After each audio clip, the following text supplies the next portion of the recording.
Now it's time to do our project. Now, when you get to the coloring end of it, you want to make sure that you have high intense colors, coloring nice and hard. You can overlap colors to create some differences and textures. You can do low intensity. The one thing you want to think about is, even though they've got tons of gradients going on, their flower is going to disappear. Yes, it kind of looks like it's outlined with pencil right now, but that will not transfer. Instead, another kind of example of a lotus flower would be this one.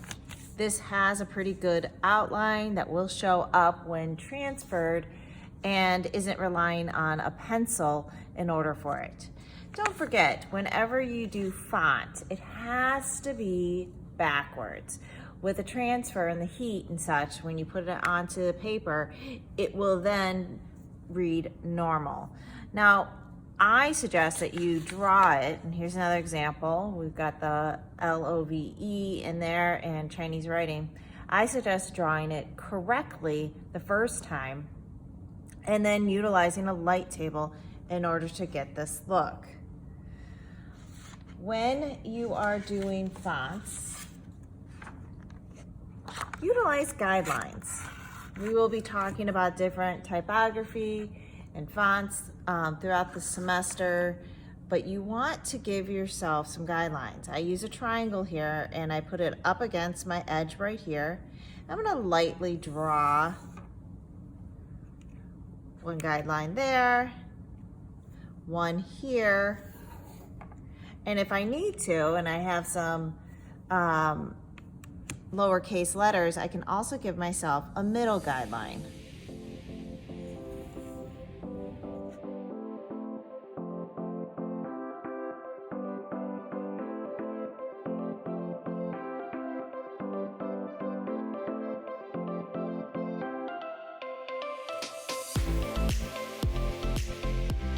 Maybe I don't want just a straight line. Maybe I want a curved look. So I can take a compass, utilizing two pencils.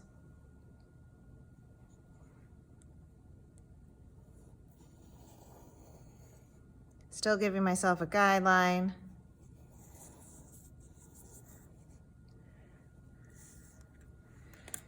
And then I can X out my words. Now, my suggestion when doing this is I would do it extremely light first. That way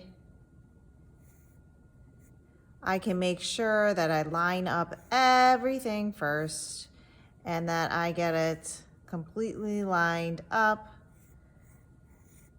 before I start to really make this more precise.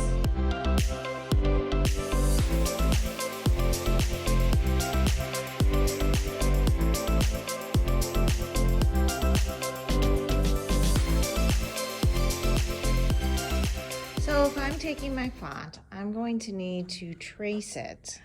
Come over to the light table. You can choose whichever light table you want. And then you take your paper, and depending if you have a real nice drawing already, you can go right onto this, but you'll flip it over. Otherwise, if you need to reposition or anything like that, you can always lay a piece of paper on top. So then you can kind of see, and you can trace your letters backwards, because that's what's going to need to be done for this project, for the transfers. Now comes your coloring once you've set everything up. Sadly, we have only 8 colors for fabric crayons. They are specific. These crayons can be done, and actually should be done on copy paper, because if you do it on normal drawing paper, it's too much of a tooth and thickness that when you iron it on, it won't transfer everything. Directions on how to transfer are on your rubric, and you can do it in class too. Deciding color schemes, you want to think about balance, how well colors go together. Now, the red is not quite a red. When it turns out just straight, you can kind of see that it's pinkish in form. And then if you go very, very light, you can kind of see it's like a magenta. Now you can overlap. Right here I've overlapped with orange, and then this part is overlapped with blue. You can overlap with black and brown to get a deeper tone. I also want to stress the fact that you can take and make different ranges of color. As you sit there, you can do a high intensity and layer down to a lower intensity. And when I talk about layering, I would go doubling back right on top until I have a nice fade. To get these fades, it's all about going over it and layering.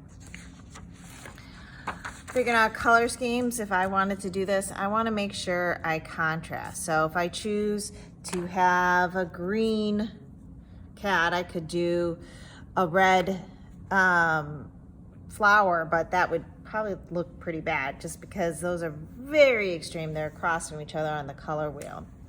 So maybe I might want to instead do a cool to warm tone. Anything that is cool colors, my blues, greens, and violets go back in plane, while the ones that advance are my warm colors, my yellow, oranges, and reds. So in order to do this, I would sit there and figure out what colors I'd want to do. I really am partial to purples and blues, so that's what I probably am going to do for the cat, along with some black. And then for my flower, I'm going to range it with my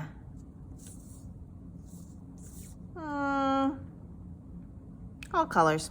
So as you can see, I have some font. It is backwards, and I do have a couple eraser marks, but in the end, it doesn't transfer.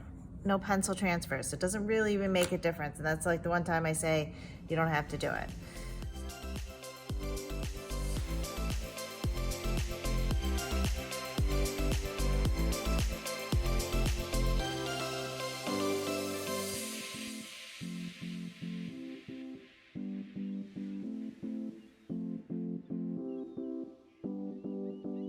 One of the things I want to say is I do want you to kind of wait to the end to outline anything in black.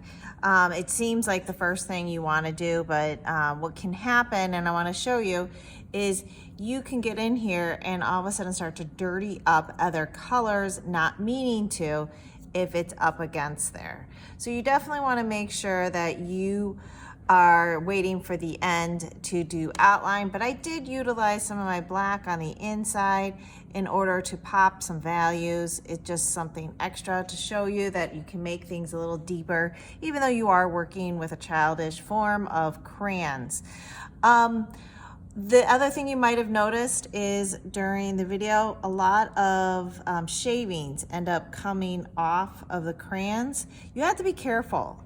If you leave those shavings on, first off, it will show and transfer onto your t-shirts. So I always sit there and kind of brush them off. You can even take a paintbrush and help yourself with it, but they will make marks if you're not careful.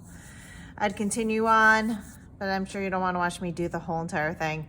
But here's my kitty, and then I'd probably do the flower with the yellows going in the direction of the flower, and then overlapping colors in there to make it really prettify. But make sure you always color in the correct direction and have fun with this assignment.